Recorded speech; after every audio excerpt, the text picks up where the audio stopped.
ನಮ್ಮ ಉತ್ತರ ಕರ್ನಾಟಕದ ಭಾಗದಲ್ಲಿ ಬಹಳಷ್ಟು ಜನ ರೈತರು ಕಬ್ಬನ್ನ ಬೆಳೀತಾ ಇರ್ತೀರಿ. ಅದರಲ್ಲಿಯೂ ನಮ್ಮ ಬಾಗಲಕೋಟೆ ಹಾಗೂ ಬೆಳಗಾವಿ ಜಿಲ್ಲೆಯಲ್ಲಿ ಕಬ್ಬನ್ನ ಬಹಳಷ್ಟು ಜನ ರೈತರು ಬೆಳೀತಾರೆ. ಕಬ್ಬನ್ನು ಬೆಳೆಯುವಂತ ಈ ರೈತರಿಗೆ ಸುಫಲ್ ಕಂಪನಿಯ ಈ ಒಂದು ಔಷಧಿಯನ್ನ ಯೂಸ್ ಮಾಡಿ ಅಂತ ನಾ ಹೇಳಕ್ ಇಷ್ಟಪಡ್ತೇನೆ. ಈ ಔಷಧಿಯನ್ನ ಯೂಸ್ ಮಾಡೋದ್ರಿಂದ ಮರಿಗಳ ಸಂಖ್ಯೆ ಜಾಸ್ತಿ ಆಗ್ತತಿ ಹಾಗೂ ಬಿಳಿ ಬೇರಿನ ಸಂಖ್ಯೆ ಜಾಸ್ತಿ ಆಕತ್ರಿ. ಇದಷ್ಟೇ ಅಲ್ಲದೆ ಕಬ್ಬಿನಲ್ಲಿ ಕಲರ್ ಕಾನ್ಸ್ಟೆಂಟ್ ಆಗಿರ್ತತಿ ಮತ್ತು ಕಬ್ಬಿನ ಸೈಜ್ ಉದಿರ್ತತಿ ಹಾಗೆ ದಮ್ ಆಗಿರ್ತತಿ. ಈ ಸುಫಲ್ ಕಂಪನಿಯ ಔಷಧಿನ ಬೆಳೆಸುವಂತಹ ರೈತರು ಏನ್ ಹೇಳ್ತಾರಂತ ಕೇಳೋಣ ಬರ್ರಿ.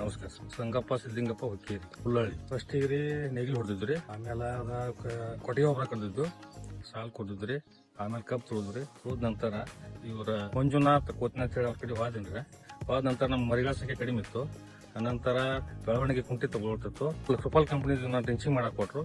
ಡ್ರೆಂಚಿಂಗ್ ಮಾಡಿದ 15 ದಿನದೊಳಗಾಗಿ ಮರಿ ಸಂಖ್ಯೆ ಜಾಸ್ತಿ ಆಯ್ತು. ಎರಡನೇದಾಗಿ ಸ್ಪ್ರೇ ಕೊಟ್ಟಿದ್ರಿ, ಗ್ರೀನೆಕ್ಸ್ ಅಂತ ಹೇಳಿ ಸ್ಪ್ರೇ ಮಾಡಕ್ ಕೊಟ್ರಿ. ಸ್ಪ್ರೇ ಮಾಡಿದ ನಂತರ ಗಣಿಕೆಗಳು ಉದ್ದದು ಮತ್ತೆ ಬೆಳವಣಿಗೆ ಜಾಸ್ತಿ ಆಯ್ತು. ಮೂರನೇ ತರ ಮತ್ತೊಂದು ಸ್ಪ್ರೇ ಇತ್ತು. ನಂತರ ಇದನ್ನ ಸ್ಪ್ರೇ ಮಾಡಿದ್ವಿ. ಮತ್ತ ಅದಕ್ಕಿಂತಲೂ ಜಾಸ್ತಿ ದಪ್ಪ ಆಯ್ತು ಕಬ್ಬು.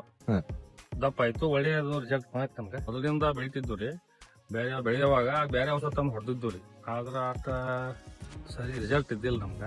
ಇದೇ ಸುಫಲ್ ಕಂಪ್ನಿ ತಂದು ಹೊಡೆದ್ರಿ. ಅದಕ್ಕಿಂತಲೂ ಹೆಚ್ಚು ಇಳುವರಿ ನಮ್ಗ ಜಾಸ್ತಿ ಪಡಕೈತ್ರಿ. ಅದಕ್ಕೆ ಯೂಸ್ ಮಾಡಿದ್ವಿ. ನಮಸ್ಕಾರ ಸರ್, ಬಸಯ್ಯ ಗುರುಸಂಗ್ರಹ ಪೂಜಾರಿ ಕುಲಹಳ್ಳಿ. ಒಳ್ಳೆ ರಿಸಲ್ಟ್ ಬಂತದ. ನಾವು ಇಲ್ಲ 3 ಮಂದಿ ತೊಡದ ಕೂಡಿ ಇಲ್ಲಿ ಮುಂದೆ ಅವ್ರು ಹಾಡು ಹೊಂಟ್ರ ಹಾಡು ಹೋಗಿ ಪಡ ತೋರಿಸಿದ್ವಿ. ಇದನ್ನ ತೋರಿಸಬೇಕು ಕಿಟ್ ಕೊಟ್ಟಿರಲಿಲ್ಲ ಸಫಲ್ ಕಂಪ್ನಿದು ಕೊಡ್ಬೇಕು. ಒಂದೇದು ಡ್ರೆಂಚಿಂಗ್ ಮಾಡಿದ್ವಿ. ಅದಕ್ಕೆ ಮೇಲೆ ಯಾವುದೋ ನಾವು ಸ್ಪ್ರೇ ಕೊಟ್ಟಿದ್ರೆ ಏನೂ ಕೊಟ್ಟಿದ್ದಿಲ್ಲ. ಡ್ರೆಂಚಿಂಗ್ ಮಾಡಿದಕ್ಕೆ ಸ್ವಲ್ಪ ಚೈಜ್ ಆಗ್ತಾರ, ಮರಿ ನೋಡಿತು, ಚಲೋನ ಗೊತ್ತು. ಆಮೇಲೆ ಎರಡನೇ ಇದನ್ನ ಸ್ಪ್ರೇ ಮಾಡಿದ್ವಿ. ಸ್ಪ್ರೇ ಕಬ್ಬು ಹೈಟ್ ಆಯ್ತು ಮತ್ತೆ ಚಲೋ ಕಲರ್ ಬಂತು. ಇದು ಎರಡನೇ ಸ್ಪ್ರೇ ಕೊಟ್ಟಿವು. ಮೂರನೇದು ಸ್ಪ್ರೇನ ಮಾಡಿದ್ವಿ. ಇದರಿಂದ ಕಲರ್ ಬಂದೈತಿ, ರಿಸಲ್ಟ್ ಒಳ್ಳೇದೈತಿ. ಅನುಕೂಲ ಮಾಡಿಸೇನಿ 4 ಪ್ಲಾಟ್ ಮತ್ತ ಕಡಿಮೆ ರೇಟ್ನಾಗ ಚಲೋ ಅದ. ನಮಸ್ಕಾರ ಸರ್, ಅಶೋಕ್ ಬಸಪ್ಪ ಸೌದಿ, ಸಾಕಿನ ಕುಲಾರಿ ತಾಲೂಕು ನಮ್ಕೈ ಬಂದೈತಿ. ಇದರಿಂದ ಸ್ವಲ್ಪ ರಿಸಲ್ಟ್ ಹೆಚ್ಚೈತ್ರಿ, ಮತ್ತ ಗ್ರೋತ್ ಹೆಚ್ಚೈತಿ. ಎದಿಗಳ ಸಂಖ್ಯೆಯನ್ನು ರಾಗಣ ಹೆಚ್ಚಾಕೈತಿ. ಬೆಳವಣಿಗೆ ನಮ್ಗೆ ಚಲೋ ಅನ್ಸೈತೆ. ಮರಿಗಳ ಸಂಖ್ಯೆ ಹೆಚ್ಚೈತಿ.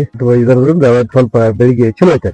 ಎರಡೇ ಸ್ಪ್ರೇ ಮಾಡಿದ್ರಿಂದ ಅಗದಿ ಕ್ವಿಕ್ಲಿ ಬೆಳವಣಿಗೆ ಆಗೈತೆ ನಮ್ ಕಂಡೀಷನ್ ಆಗೈತಿ. ನಾವ್ ಮಣ್ಣಿನ ಸ್ಪ್ರೇ ಮಾಡಿದೀವ್ರಿ.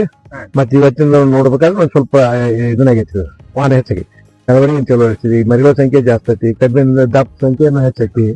ಮತ್ತೆ ಒಟ್ಟಾರೆ ಹೇಳ್ಬೇಕಂದ್ರೆ ಇದ್ರ ರಿಸಲ್ಟ್ ಚಲೋ ಐತೆ ರೈತರಿಗೆ. ಇದ್ರೊಂದು 10-15 ಜನ ಯೂಸ್ ಮಾಡಾಕತ್ತೆ. ಇದನ್ನ ಈ ಕಬ್ಬಿಗೆ ನಾವು ಇದನ್ನ ಸಫಲ್ ಕಂಪನಿ ಔಷಧ ಯೂಸ್ ಮಾಡಿದ್ರು. ಇದರಿಂದ ರಿಸಲ್ಟ್ ಬಂದೈತಿ. ಇದಕ್ಕಿಂತ ಒಂದ್ 30-35 ದಿವಸ ಮುಂಚೆ ಹಚ್ಚಿದ್ವಿ ನಾವು ಕಬ್ಬ. ಮತ್ತ ಅಷ್ಟ ಅದು ಇದನ್ನಿಲ್ಲ, ಮತ್ತೆ ಇದಕ್ಕೆ ಹೊಡೆದಿಲ್ಲ. ಇದು ರಿಸಲ್ಟ್ ಇಲ್ಲ ತೋರ್ಲ.